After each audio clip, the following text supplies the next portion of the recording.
कि जिन मंत्रियों को रूल ऑफ एक्जीक्यूटिव बिजनेस की जानकारी नहीं हो उनको पद पर नहीं बैठना चाहिए। में जो 2 नंबर के जो डिप्टी सीएम हैं वो थे। 6,000 रुपया प्रति प्लेट की भुगतान की गई है। मुख्यमंत्री 1 नंबर वाले, उनकी अलग दुकान, ये उनकी अलग पहचान। ये 2 नंबर वाला उप मुख्यमंत्री, निर्माण मंत्री 18 में कौन था, 19 में कौन था, 20 में कौन था, 21 में कौन था। अव्यवस्था के कारण उत्पन्न हालात के बाद जो कुंभ में, महाकुंभ में जिन लोगों ने मौत को गले लगाया, उन सभी मृत आत्माओं के प्रति राष्ट्रीय जनता दल परिवार की तरफ से, बिहार की तरफ से हम संवेदना प्रकट करते हैं और परिजनों को दुख सहन करने की शक्ति प्रदान ईश्वर करें, यह भी हम कामना महादेव से करते हैं। क्योंकि महाकुंभ 2013 में भी हुआ था। इस बार के स्वांग जिस तरह से राज्य की सरकार ने रची, मानो कि महाकुंभ की पहली और आखिरी शाही स्नान है। अव्यवस्था ने कई परिवारों को बिछड़ने पर मजबूर किया। राज्य सरकार ने, उत्तर प्रदेश की सरकार और केंद्र की सरकार ने सनातन कर्तव्यों का निर्वहन नहीं किया और न ही सनातन आचरण की उदारता दिखाई। हर भारतीय आज दुखी है उस गम भरी खबर को सुनकर जिन लोगों ने उस कुंभ में जाने गवा दी। हम मांग भी करते हैं कि सरकार 50-50 लाख रुपए की मुआवजा की राशि का ऐलान करे जो लोग राज्य सरकार की अव्यवस्था के कारण कुंभ में अपनी जाने गवाए। यह हमारा कर्तव्य था। इन कर्तव्यों का निर्वहन के बाद मैं आता हूं मूल सवालों पर, जिन सवालों को लेकर के कल से ही पत्रकार साथी इधर उधर घूम रहे थे और कई पत्रकार वार्ता में आप लोग शामिल भी हुए थे। आप लोगों ने देखा कल कि जो 2 नंबर वाले उप मुख्यमंत्री हैं, जिनके दर्जे दूसरे नंबर की है, 1 नंबर वाले जो उप मुख्यमंत्री हैं उनके पास तो वित्त विभाग है और 2 नंबर वाले जो उप मुख्यमंत्री हैं उनके पास पथ निर्माण और खनन विभाग है। तो 2 नंबर वाले उप मुख्यमंत्री की तरफ से कल जो सवाल सामने उठाए गए, अपरिपक्व, निराधार, तथ्यहीन एक आरोप आया, इसको हमें लगा कि पीपुल डोमेन में जानी चाहिए। ये मामला है तपोवन सड़क निर्माण का, राजा कंस्ट्रक्शन से जुड़ा हुआ है। गया के वजीरगंज का मामला है। 2016 से ही भुगतान की प्रक्रिया कार्य के विरुद्ध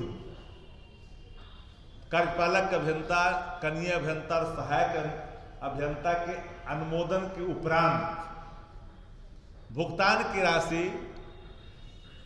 किस्त बाई किस्त राजा कंस्ट्रक्शन को प्राप्त होता गया। कोई भी समझदार व्यक्ति जिनको फाइनेंशियल रूल का या जिनको विभाग की समझ होगी, उनको इतना ज्ञान जरूर होगा कि भुगतान करने का अधिकार सिर्फ और सिर्फ कार्यपालक अभियंता, अधीक्षण अभियंता और मुख्य अभियंता को ही प्रदत्त है। और वह भी तब भी जब कनीय अभियंता एमबी बुक करते हैं, सहायक अभियंता देखते हैं, सारी प्रक्रियाओं से गुजरने के बाद भुगतान देय होता है। ये मामला पाकुड़ से जुड़ा हुआ है, चालान से जुड़ा हुआ है। असल बात भारतीय जनता पार्टी के अंदर आंतरिक कलह के जो कई दुकानें खुल गई है, क्योंकि 16 से लेकर हम 25वां में हम लोग हैं, 2025 में आ गए। वो अप्रत्यक्ष तौर पर नंदकिशोर यादव जी को और नितिन नवीन जी को टारगेट कर रहे हैं। ये टारगेट कर रहे हैं नितिन नवीन जी को और ये टारगेट कर रहे हैं नंदकिशोर जी को। मंगल पांडे भी कहीं रडार पर होंगे, क्योंकि उनके कार्यकाल में भी भुगतान हुए हैं। नादानियत के स्वर एक जिम्मेदार पद पर बैठे वाले व्यक्ति से नहीं आनी चाहिए। जिनको विभाग के रूल ऑफ एक्जीक्यूटिव बिजनेस की जानकारी नहीं हो, यही कारण है कि 2 नंबर के उप मुख्यमंत्री हैं, वरना 1 नंबर के होते। कोई भी डिपार्टमेंट के अंदर में अगर निविदा का निष्पादन होता है, वो तकनीकी प्रक्रिया है और तकनीकी प्रक्रिया का हिस्सा है। और निविदा के निष्पादन के बाद जब अवार्ड होता है कोई भी निविदा, तो वर्क ऑर्डर मिलने के बाद वो काम करता है और काम करने के अगेंस्ट में राशि का भुगतान होता है। इतना भी ज्ञान एक राज्य के 2 नंबर वाले उप मुख्यमंत्री को नहीं है, ये दुखद है। हम आप पत्रकार साथियों को एक बात और संज्ञान में लाना चाहते हैं। विस्मरण अगर हो गया होगा तो मैं नहीं जानता, लेकिन मैं स्मरण करा दूं कि देश के प्रधानमंत्री आदरणीय नरेंद्र मोदी जी बिहार विधानसभा के कार्यक्रम में पहुंचे थे और उसी कार्यक्रमों में नेता प्रतिपक्ष आदरणीय तेजस्वी यादव जी ने जननायक कर्पूरी ठाकुर जी को भारत रत्न की मांग की थी। अगर आप लोग का स्मरण होगा तो याद होगा। हालांकि ये प्रति प्लेट उस राशि का दाम 6000 रुपया प्रति प्लेट है। यह भुगतान बिहार विधानसभा ने किया है। That time speaker was honourable present में जो 2 नंबर के जो डिप्टी सीएम है वो थे। 6000 रुपया प्रति प्लेट की भुगतान की गई है। हमें लगता है कि इन विषयों पर भी सारी बातें खुलकर के आनी चाहिए। इस पर भी एक बार तथ्यात्मक तरीके से इन्वेस्टिगेशन की आवश्यकता आन पड़ी है। उन्होंने कल नेता प्रतिपक्ष पे सवाल खड़ा किया कि उस समय उप मुख्यमंत्री तेजस्वी जी थे, लेकिन पथ निर्माण मंत्री 18 में कौन था, 19 में कौन था, 20 में कौन था, 21 में कौन था, बताओ, 22 में कौन था, बताओ। तो अप्रत्यक्ष तौर पर ये 4 दुकानें खुल रखी है भाजपा के अंदर में, अंतर कलह और मुरा कुश्ती जोड़ों पर है। एक उप मुख्यमंत्री 1 नंबर वाले, उनकी अलग दुकान, ये उनकी अलग पहचान। ये 2 नंबर वाला उप मुख्यमंत्री, उनकी अलग पहचान, उनकी अलग दुकान। भाजपा का प्रदेश अध्यक्ष, उनकी अलग दुकान, उनकी अलग पहचान। और कुछ प्रभावकारी जो भाजपा के अंदर में है, उनकी अलग दुकान। और इस अंतर कलह में जूझता हुआ भारतीय जनता पार्टी का राज्य नेतृत्व तथ्यहीन एक आरोप कर लगाया। इसलिए मैंने बिंदुवार तरीके से आपको हम बताने की कोशिश किया कि जिन मंत्रियों को रूल ऑफ एक्जीक्यूटिव बिजनेस की जानकारी नहीं हो, उनको पद पर नहीं बैठना चाहिए। अपने कर्तव्य, क्षेत्राधिकार और नियम की जानकारी नहीं हो तो तथ्यहीन एलिगेशन किसी पर नहीं लगानी चाहिए। और मैं मांग करता हूं कि संजीदगी के साथ पूरे तथ्यों का जांच की जाए। जो लोग इसके लिए उत्तरदायी हैं, जिन लोगों ने नेग्लिजेंसी बरता है, जिन लोगों ने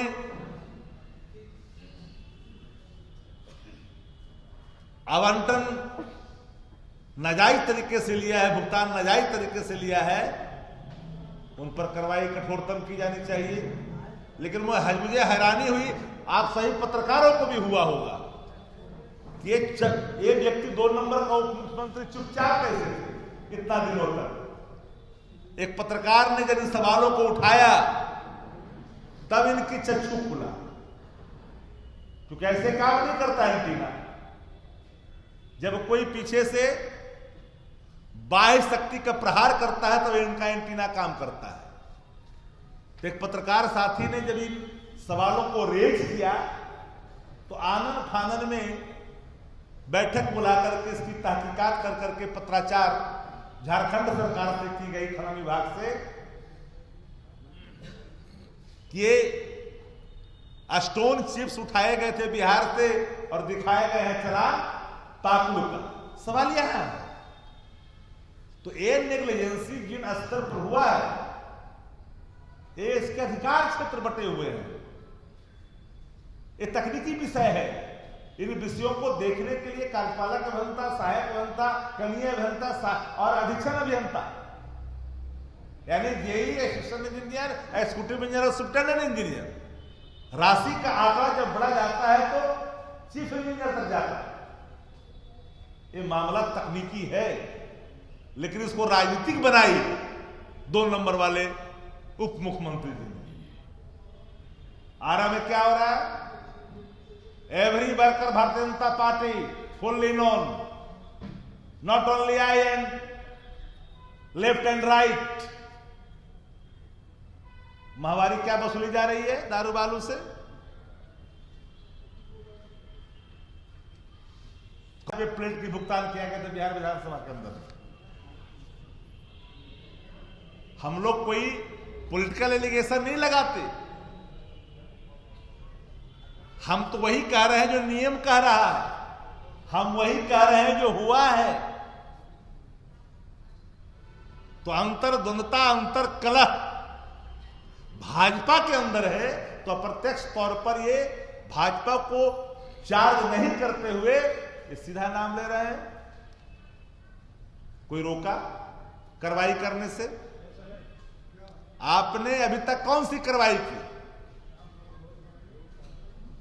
काली सूची में डालने की प्रक्रिया की, वसूली की प्रक्रिया की, एफआईआर आपने दर्ज किया उसके अगेंस्ट में, 120 भी उस पर अप्लाई करना चाहिए, आपने लगाया क्या? अगर साजिश किया है तो आप प्रेस को बुला करके, आप प्रेस कॉन्फ्रेंस कर करके अपना दामन छुड़ाना चाह रहे हैं। उस समय अपर मुख्य सचिव कौन थे?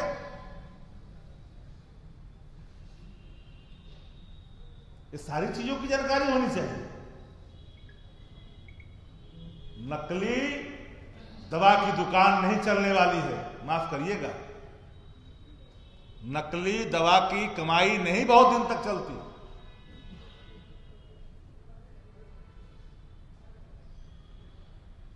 इसलिए पूरे तौर पर जो एलिगेशन तथ्यहीन, विदाउट एविडेंस एक एलिगेशन कल अप्लाई किया गया, ये 2 ही नंबर का उप मुख्यमंत्री कर सकता है, 1 नंबर वाला तो नहीं किया। 1 नंबर वाला क्योंकि फाइनेंस में है तो फाइनेंशियल रूल की जानकारी इतना दिनों में हो गया होगा, इसलिए उन्होंने नहीं कर सकते वो। जिससे जुड़े हुए सवाल पर अगर कोई आपके मन में कोई और सवाल है तो आप पूछ सकते हैं। बाकी चीज तो हम दे ही देंगे आपको, बहुत दिन की तो कहानी नहीं है। 6,000 रुपये प्रति प्लेट भुगतान किया गया है। काजू का भी डिश होता तो 6,000 नहीं जाता, माफ करना।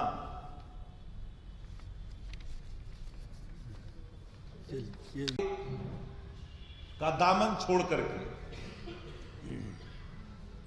राष्ट्रीय जनता दल की नीतियों में विश्वास करते हुए सेवानिवृत्त जिला एवं सत्र न्यायाधीश ओम प्रकाश जी राष्ट्रीय जनता दल में आज आपके सामने शामिल हो रहे हैं। उनके साथ तारिक अहमद जी भी हैं, जो हम पार्टी के युवा मोर्चा के युवा संगठन के राष्ट्रीय महासचिव हैं। हमसे, क्योंकि हम भी भाजपा का हिस्सा हो गए, इनका मानना है कि हम भी भाजपा का हिस्सा ही बन गया है, भाजपा का बी टीम है, भारतीय जनता पार्टी बन गई है, इसलिए मेरे जैसा व्यक्ति अब हम पार्टी में नहीं रह सकता है, तो छोड़ करके यहां आ रहे हैं। दिनेश प्रजापति जी, जो प्रजापति समाज में शाहाबाद इलाके में एक मजबूत साथी है, और प्रजापति जो